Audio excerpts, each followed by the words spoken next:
Bonjour, ici Olivier Roland, bienvenue dans cette nouvelle vidéo qui fait partie de mon défi d'une vidéo par jour pendant que je suis aux Philippines.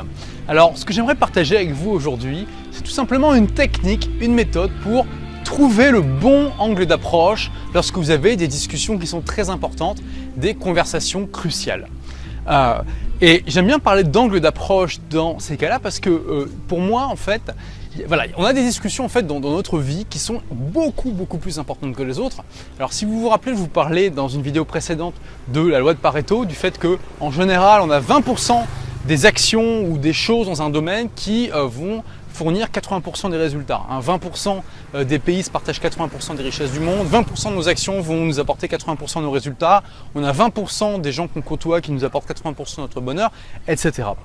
Et de même, je pense que de manière générale, de toute façon on sait que cette loi est à peu près universelle, ce principe est universel, il y a 20% de nos discussions qui vont avoir un impact sur 80% de notre vie, et il y en a sans doute 1% ou même moins, un tout petit pourcentage qui va avoir un très grand impact. Je veux dire, voilà, il suffit qu'on s'imagine discuter par exemple avec un conjoint ou avec quelqu'un de proche sur un sujet difficile, délicat, qui peut, voilà, une simple conversation, ça peut faire passer une relation harmonieuse, la faire passer à un divorce ou une séparation, ou au contraire, une simple conversation, ça peut finalement empêcher un divorce et faire en sorte que la relation continue pendant encore de nombreuses années. Je veux dire, on le sait tous intuitivement, et on sait qu'on a parfois des conversations comme ça qui ont vraiment une importance cruciale, et ne serait-ce que discuter avec son patron par exemple pour obtenir une augmentation, ou discuter d'une idée qu'on a eue, ou quand on est entrepreneur devoir convaincre des investisseurs par exemple. Voilà, il y a toujours des moments où il y a des enjeux très forts et il faut bien le faire. Et figurez-vous qu'il y a une méthode pour ça.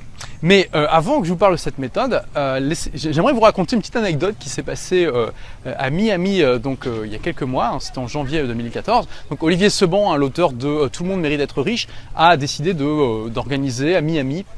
Donc déjà il faisait un séminaire sur l'immobilier, il s'est dit en même temps je vais en profiter pour inviter un petit peu tous les acteurs majeurs de l'internet français, du web marketing français, et donc il avait invité des tas de gens très intéressants, j'en faisais partie, et on était à la fin d'une journée, on se trouvait dans la piscine de l'hôtel qui était au rez-de-chaussée, donc on avait l'hôtel qui était tout autour de la piscine, on était là en train de discuter entre nous, on devait être une bonne quinzaine dans le jacuzzi, je peux vous dire que c'était très sympa.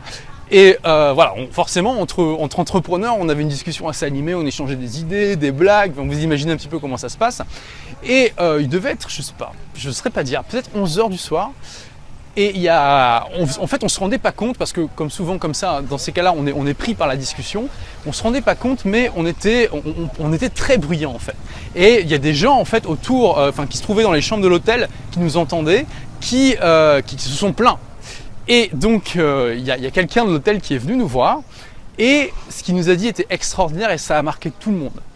Et vraiment génial, parce que voilà, c'est toujours délicat dans ces cas-là, parce que vous avez d'un côté des clients qui s'amusent dans la piscine, qui passent un bon moment, qui se rendent pas compte en fait qu'ils font du bruit, et vous avez des clients qui sont dans leur chambre, qui essaient de dormir et qui disent mais purée, mais c'est qui ces gens-là là dans la piscine qui nous emmerdent.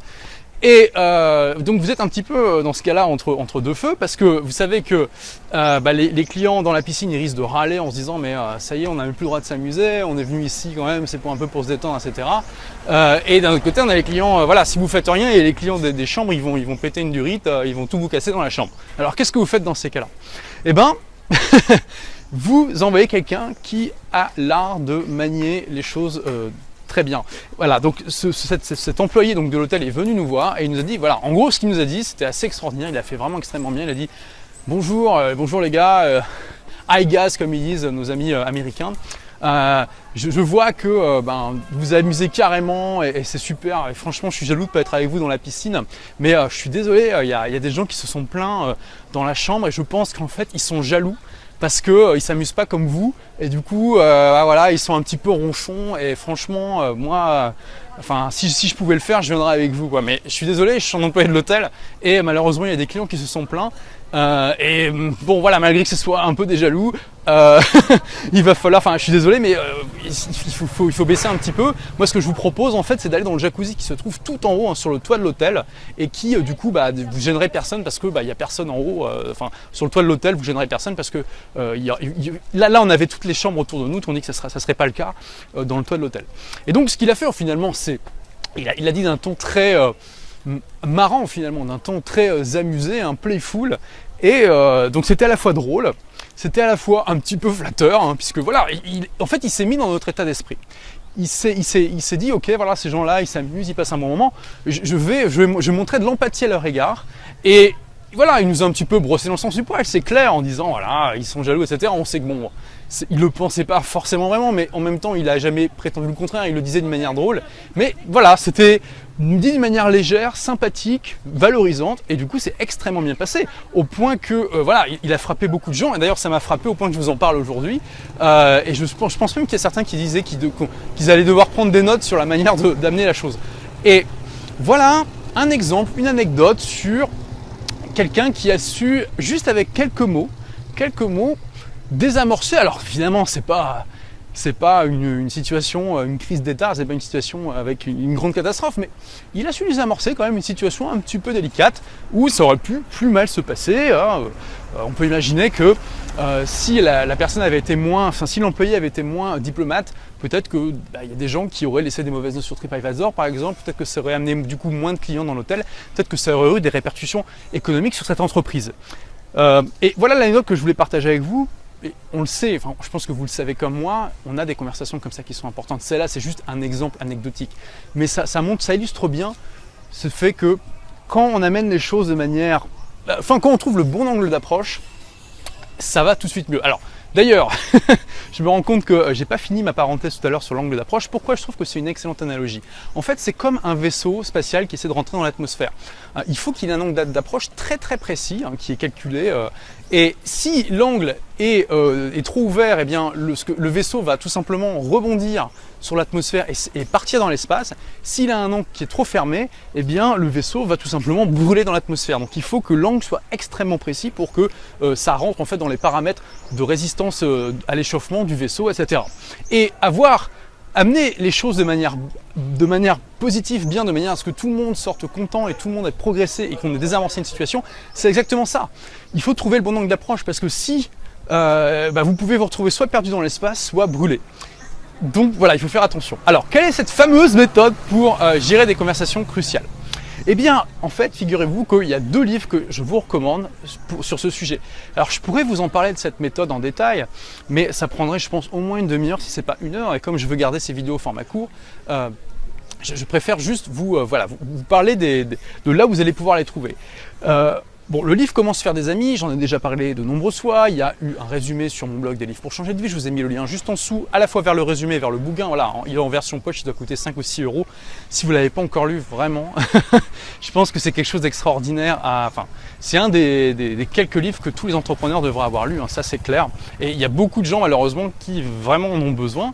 Ce livre Comment se faire des amis, c'est pas seulement comme son titre, contrairement à ce que son titre pourrait faire croire, sur l'art de se faire des amis, mais c'est surtout sur l'art de gérer l'ego des êtres humains, de gérer l'irrationnel chez les êtres humains, y compris chez soi, et sur l'art finalement de savoir s'affirmer tout en étant toujours diplomate, affirmatif, mais sans être agressif, et comprendre finalement les mécanismes qui chez l'être humain font qu'il va apprécier une personne ou pas. Et je peux vous dire que cet employé dans l'hôtel de Miami, on l'a tous apprécié instantanément.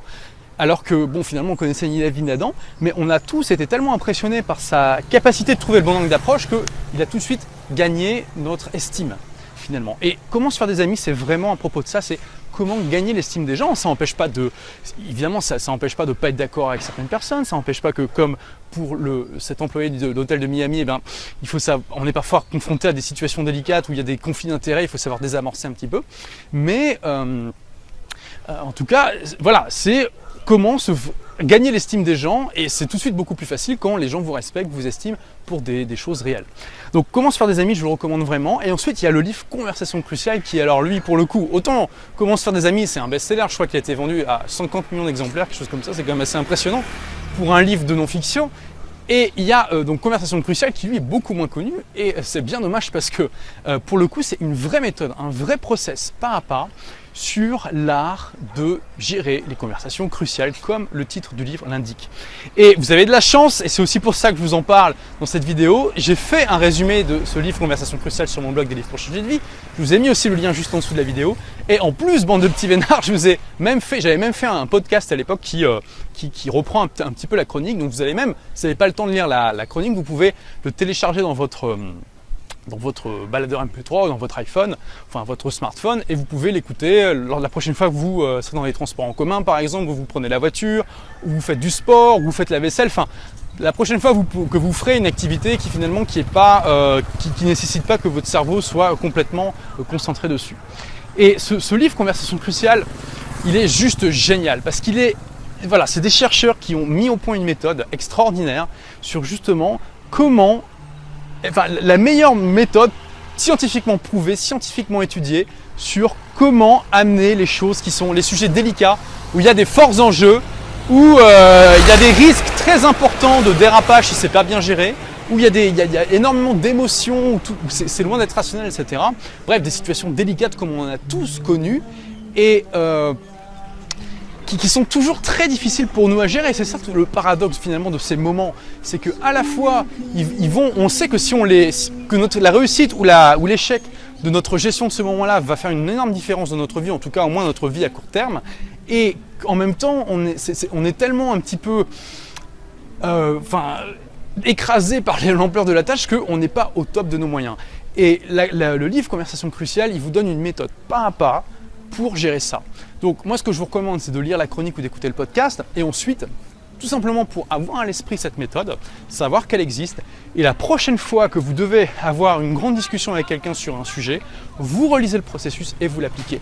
Moi je peux vous dire que je l'ai appliqué, je pense, une bonne dizaine de fois, à la fois dans ma vie professionnelle, dans ma vie personnelle, et je pense que ça m'a apporté énormément. Alors après, c'est toujours difficile, je veux dire, je peux pas savoir ce qui se serait passé si je n'avais pas appliqué le processus.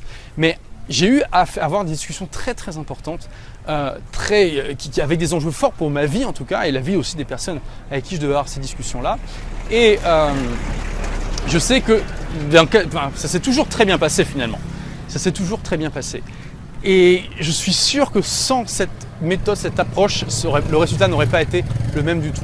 Et en plus, ce qui est génial, c'est qu'avec cette approche-là, cette méthode, ce système, on est beaucoup plus rassuré quand il s'agit d'aborder justement cette phase délicate. Donc c'est vraiment un livre que je vous recommande, tout comme Se faire des amis. Alors évidemment, là je vous donne un petit peu des devoirs de vacances, on va dire, entre guillemets. Mais je pense que vraiment, si vous n'avez pas lu ces livres, ça vous apportera forcément énormément dans votre vie, et que vous me remercierez pour ça si vous le faites. En plus, vous n'êtes même pas obligé de lire le livre en entier, vous pouvez juste consulter les résumés que j'ai faits. Ce qui quand même est sympa, ça vous mâche pas mal le travail. Donc voilà ce que je voulais partager avec vous aujourd'hui. Donc merci d'avoir regardé cette vidéo. Comme d'habitude, j'ai besoin de votre feedback. Donc si vous avez aimé cette vidéo, cliquez sur j'aime juste en dessous. Si vous n'avez pas aimé, cliquez sur je n'aime pas. Laissez-moi aussi un petit commentaire, ça fait toujours plaisir. Et pour recevoir les prochaines vidéos, il vous suffit de cliquer sur le bouton qui se trouve en haut à droite de votre écran. Merci encore d'avoir regardé cette vidéo. À très bientôt, à demain d'ailleurs pour la prochaine. Au revoir.